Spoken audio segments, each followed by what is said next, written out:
Today on Teuty's track analysis, we have the track of the day for April 25th, Lavender Haze by Voltus.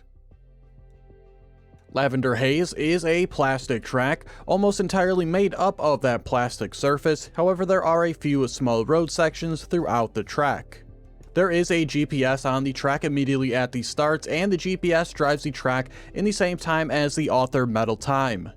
The track just has a single finish. It does have one very small speed check, and currently no cuts on the track have been found. In terms of difficulty, I found the track to be slightly harder than an average track of the day, rating it a 6 out of 10. This is due to the fact that I found a lot of bunkable areas on the track, as well as one section having a reasonable chance to lose a gear. The metal times were fairly difficult as well, as I beat the author metal time of 42.175 by only 1/10 of a second, coming in with a time of 42.082. Of course, this PB also beats the gold medal time, which was 45 seconds, the silver medal time was 51 seconds, and the bronze medal time was 1 minute and 4 seconds. Overall, I had a decent time driving the track, and the scenery was also pretty good. However, I just don't really care for the plastic surface, and I would rate Lavender Haze a plus. For the analysis today, we are comparing my personal best against the current top time, which was driven by Halo TM. They had a time of 41.627, and this is 0.455 ahead of my personal best. If you are hunting for that author metal time today, there's not a lot of room for interpretation on the lines. You're pretty much going to be driving the same exact lines as everybody else, just trying to get them as clean as possible. Pretty typical start to the track here, just getting around these first initial corners as tightly as possible, and that includes this first left-hand turn around this plastic area. Starting out extremely tightly around this pole here, and then continuing an extremely tight line throughout the entire section. Ending off here, just scraping by this purple penalty sand. If you do hit a small bit of it, it shouldn't really cause you any slowdown. Just try not to go over too much of it. And then moving into the initial part of the wall ride, we'll see me and the world record both skip over the corner here. This just felt a little bit smoother to me. However, I did see some of the other top times drive the full plastic piece without the skip. So just take whatever feels better to you.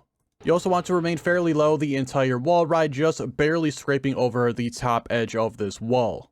And once you are done with the wall ride, make sure you get over to this right hand side. The further left you are, the more likelihood that your left tires will lift off the ground due to the slope. Then take these lines nice and smooth, just getting around the apex of all the turns. And then here, we are at this rolling hill, so once you are near the top of it, start turning towards the right so you do not get any airtime.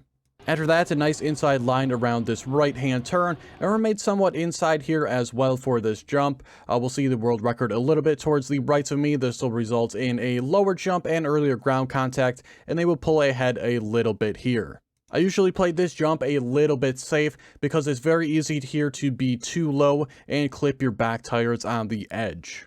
And coming up is probably one of the most important parts, if not the most important parts of the track.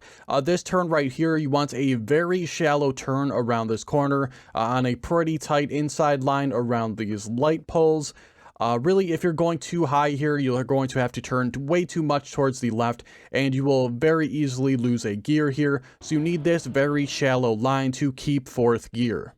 Then you want to take it mostly down the center of this plastic straight and turning it towards the inside of this line, just scraping by the edge of this penalty sand. And then moving towards the exit of this section, right before leaving, you want to start turning 100% towards the right. This will cause you to turn very sharply off the plastic, slide a little bit, and get you a nice tight line around the checkpoint. One thing you do have to watch out for here is turning a bit too early. It's extremely easy to do so, and you will hit the right support of the checkpoint. Then for the next plastic section, really it's a fairly standard turn, just a nice smooth line, just hugging the apex. And then coming up, we are nearing the end of the track, but before that, we have this uphill here, which you want to be pretty aggressive towards this left edge, and then very quickly you need to switch over to a very aggressive right-hand turn. And if done properly, this should get you just around the inside edge of this wall. And then coming up is just another, pretty standard turn, just dipping a little bit lower here where the apex of the turn is. You also have to be very careful on the exit here as well. If you are turning too early to inside here, you can very easily hit one of the light strips that are on the grounds, and this will slow you down a massive amount. And before I do the typical outro, I just want to thank anyone who has come to the channel the last few days. Whether through this series or other videos, there has been a huge spike in growth, so I want to thank you all very much for that. I also hope you enjoyed today's video as well. If you did, be sure to like the video and subscribe if you haven't already. Of course, I have a large variety of Trackmania content on the channel already, so be sure to check out those videos as well. And also, if interested, I have links to various places in the description. But thanks for watching, and I will see you guys on Thursday for the next one.